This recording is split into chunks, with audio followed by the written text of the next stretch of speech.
Endomorph, मेसोमॉर्फ्स और एक्टोमॉर्फ्स के बारे में। तो मैं पहले अगर मैं बताऊं एंडोमॉर्फ, मेसोमॉर्फ और एक्टोमॉर्फ के बारे में, उससे पहले हमें जानना पड़ेगा कि सोमैटोटाइप्स होता क्या है। तो एक कहानी है क्या, even though every individual is different from other, it cannot be ignored that athleticism come from the combination of both athletic abilities and physique और body type।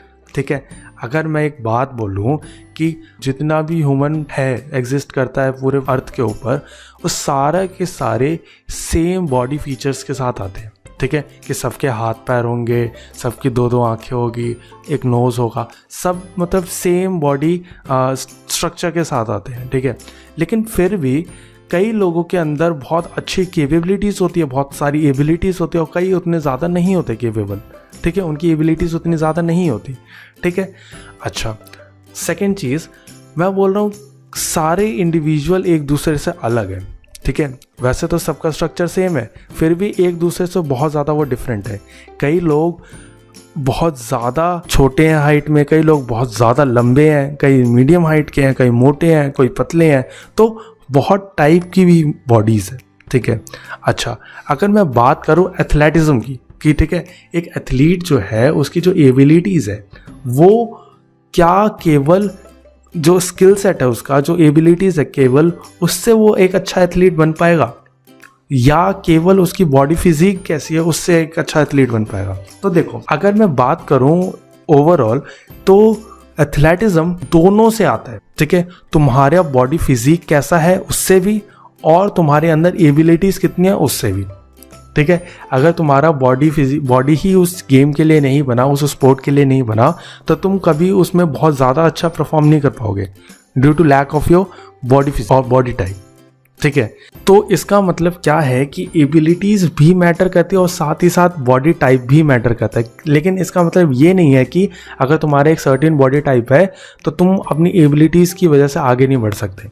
एक डायलॉग है, hard work beats talent if talent don't work hard. ठीक है, तो ये बहुत famous dialogues है क्या, कि अगर तुम्हारे अंदर टैलेंट है, तुम्हारे अंदर ऑलरेडी एबिलिटीज़ है, तुम्हारा ऑलरेडी तुम उस स्किल सेट के साथ आए हो, ठीक है, और तुम मेहनत नहीं करोगे तो तुम आगे नहीं बढ़ सकते। ठीक है, हार्डवर्क जो होगा वो टैलेंट को बीट कर सकता है।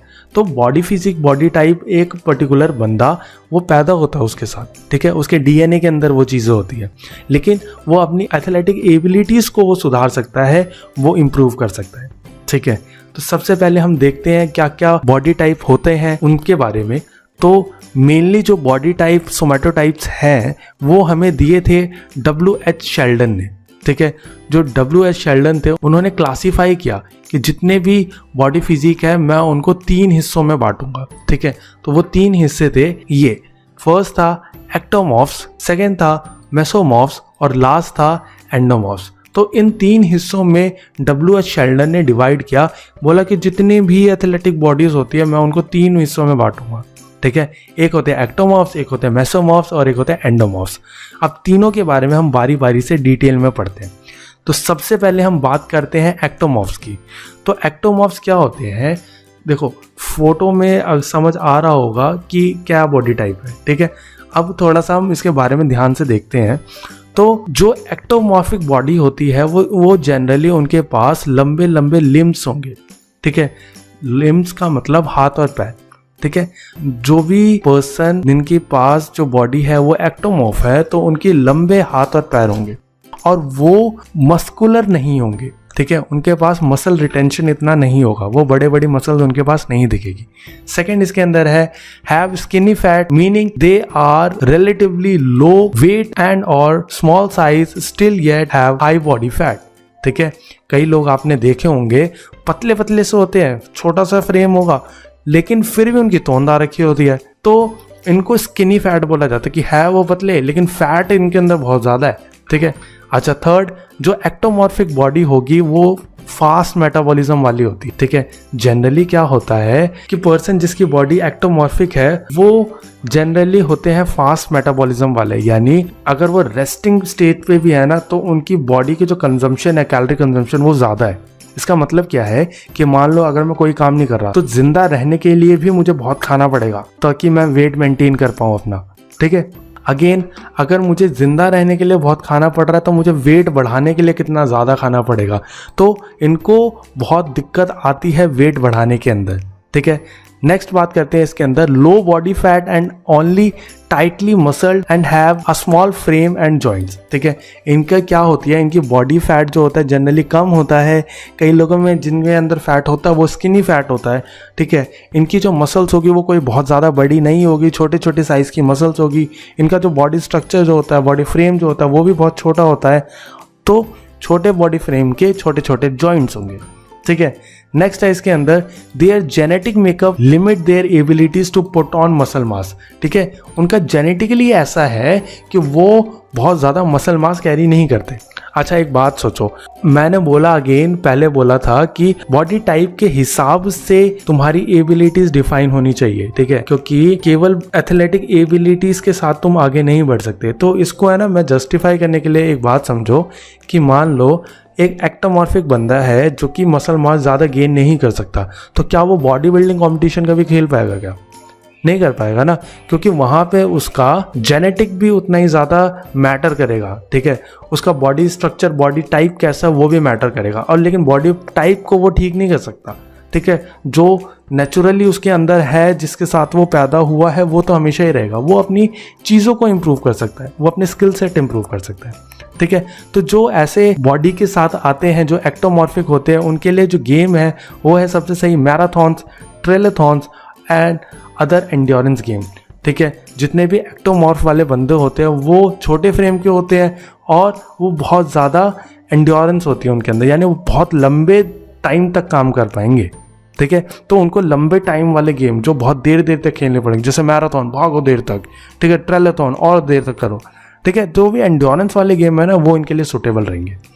चलिए आगे बढ़ते हैं, हम देखते हैं एंडोमॉर्फ्स के बारे में। एंडोमॉर्फ जस्ट ऑपोजिट है एक्टोमॉर्फ का।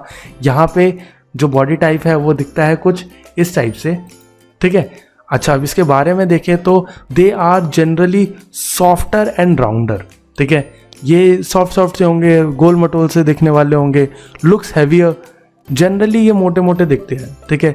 इनका जो मेटाबॉलिज्म होता है वो स्लो होता है, ठीक है, यानी इनको जिंदा रहने के लिए बहुत थोड़ा सा खाना है, ठीक है। वो थोड़ा सा खाएंगे, उसी में इनका बहुत कुछ हो जाएगा।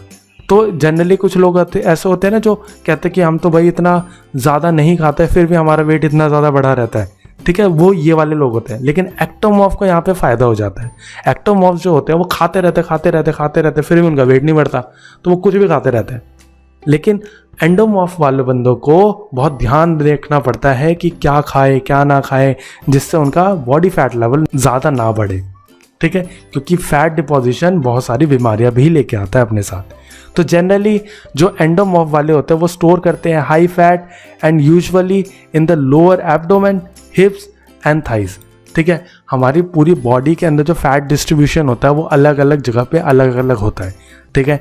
हमारे हाथ पे, हमारे फोर आर्म्स पे कभी भी इतना ज़्यादा फैट नहीं आएगा जितना कि हमारी कमर पे या हमारे हिप्स पे आएगा या हमारी थाइस पे आएगा, ठीक है। तो जो एंडोमॉर्फिक बंदे होते हैं उनका जनरली मतलब मेटाबॉलिकली भी और वैसे जनरली भी इनका जो फैट होता है वो बहुत ज़्यादा स्टोर रहता है, और जनरली वो स्टोर रहता है एब्डोमेन एरिया में, हिप एरिया में एंड थाई एरिया में, ठीक है। इनको वेट गेन करना ना बहुत इजी काम है इनके लिए। जो एक्टोमॉर्फ जो स्ट्रगल करता था वेट गेन करने में, क्योंकि वो इतना खाता रहता है फिर भी उसका वेट नहीं बढ़ता, यहाँ पे एंडोमॉर्फ जो है वो बहुत थोड़ा भी खाएंगे तब भी उनका वेट ईजिली गेन हो जाता है। लेकिन यहाँ पे इनके साथ परेशानी क्या है कि इनको वेट लूज करने में इनके प्राण निकल जाते हैं, ठीक है। ये वेट लूज नहीं कर सकते भाई ईजिली। अच्छा अब जो इतने मोटे मोटे लोग हैं, भारी दिखने वाले हैं, तो इनका एंड्योरेंस भी क्या होगा, वो कम होगा, कि ये लंबे टाइम तक काम नहीं कर सकते। लेकिन ये हैवियर काम कर सकते हैं, बहुत ज़्यादा वेट उठाने वाला, बहुत ज़्यादा स्ट्रॉन्ग वाला, स्ट्रेंथ वाले काम कर सकते हैं। तो इनके लिए जो गेम बने हैं ना वो भी कुछ इसी टाइप के हैं, ठीक है। इनके लिए जो गेम है वो है weight lifting, rowing, wrestling, hammer throw, ठीक है। ये सारे गेम इनके लिए बने हैं।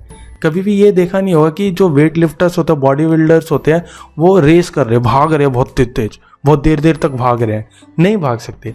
हो सकता है वो तेज भागे थोड़ी देर के लिए, लेकिन वो लंबा नहीं भाग पाएंगे, जो कि एंड्योरेंस वाला काम है। एंड्योरेंस इनके अंदर बहुत ज़्यादा कम होता है। ठीक है, आगे बढ़ते हैं और बात करते हैं हम मेसोमॉर्फ्स के बारे में। मेसोमॉर्फ जो है वो बेस्ट टाइप है इन सारी बॉडी टाइप्स का। ठीक है, वो ऐसे बंदे हैं जो कि बने ही स्पोर्ट्स के लिए हैं, बने ही एथलेटिज्म के लिए। ठीक है, अच्छा एक कहावत सी है क्या कि एक्टोमॉर्फ एंडोमॉर्फ हमेशा ट्रेनिंग इसलिए करता है ताकि वो मेसोमॉर्फ्स बन पाए। ठीक है, ताकि वो मेसोमॉर्फ्स के क्लोज आ पाए। अच्छा, आप जानते हैं मेसोमॉर्फ की इतनी तारीफ तो करती, वो है क्या? मेसोमॉर्फ जनरली ऐसे दिखते हैं जो कि अभी तक सबसे फिट दिखने वाले लोग हैं। ठीक है, अच्छा अब इनके बारे में बात करूं तो क्या है, they can super easily build muscles. ये इनको मसल बनाने में ना बहुत ईजी काम है इनके लिए। ठीक है, आराम से खाते पीते हैं और इनकी मसल बनी रहती है। And they are generally proportionately build. ठीक है, इनका ऐसा नहीं है कि हाथ लंबे है, पैर छोटे है, बॉडी छोटी है, पूरी बॉडी एक परफेक्ट प्रपोर्शन के अंदर होती है। ठीक है, mesomorphs can lose gain weight easily and have lean figure.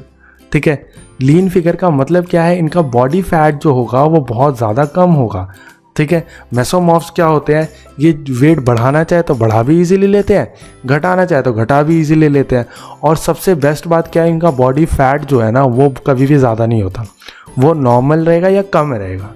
ठीक है, they have long torso and shorter limbs. ठीक है, इनकी बॉडी प्रपोर्शन जैसा एक ह्यूमन की होती है कि उनका टॉर्सो होगा, वो पोर्शन होगा वो ज़्यादा होगा और छोटे छोटे हाथ पैर होंगे, तो वैसा ही इनका प्रॉपर जो शेप होती है बॉडी की वैसी होती है। ठीक है, womens in mesomorph body type are stronger and athletic. ठीक है, केवल वुमेन ही नहीं बल्कि मैं ये बोलूँगा मेंस, यहाँ पे मेन वुमेन दोनों ही बहुत ज़्यादा स्ट्रॉन्ग होंगे और एथलेटिक कॉम्पिटिशन के लिए पूरी तरीके से बने हुए हैं। ठीक है, अच्छा there genetic makeup suits power and strength. तो इनको किस टाइप के चीज़ें करनी चाहिए, इनके लिए पावर वाली स्ट्रेंथ वाली चीज़ें। अच्छा, पावर में और स्ट्रेंथ में क्या डिफरेंस है? पावर होता है कि जहाँ पे एकदम से स्ट्रेंथ दिखानी पड़े तुम्हें। ठीक है, नेक्स्ट है इसके अंदर mesomorph excels in the explosive sports. जहाँ पे एक्सप्लोजिव स्पोर्ट्स हो यानी एकदम से पावर दिखाने वाली हो, उन गेम को खेलने के लिए बेस्ट है। Calling for power and speed. वैसे जनरली देखा जाए तो सारे ही के सारे ही गेम या तो स्पीड के ऊपर बेस्ड है, या तो पावर के ऊपर बेस्ड है, या तो स्ट्रेंथ के ऊपर बेस्ड है। तो मेसोमॉर्फ जो है वो तो पूरे बने ही इसके लिए ही है, क्योंकि इनके अंदर पावर भी है, इनके अंदर स्पीड भी है और स्ट्रेंथ भी है। ठीक है, तो ये अपने आप को जिस मर्जी गेम के अंदर डाल सकते हैं। ओके, तो ये था सारा कुछ एक्टोमॉर्फ, एंडोमॉर्फ एंड मेसोमॉर्फ्स के बारे में। अब आगे आपके लिए मेरे पास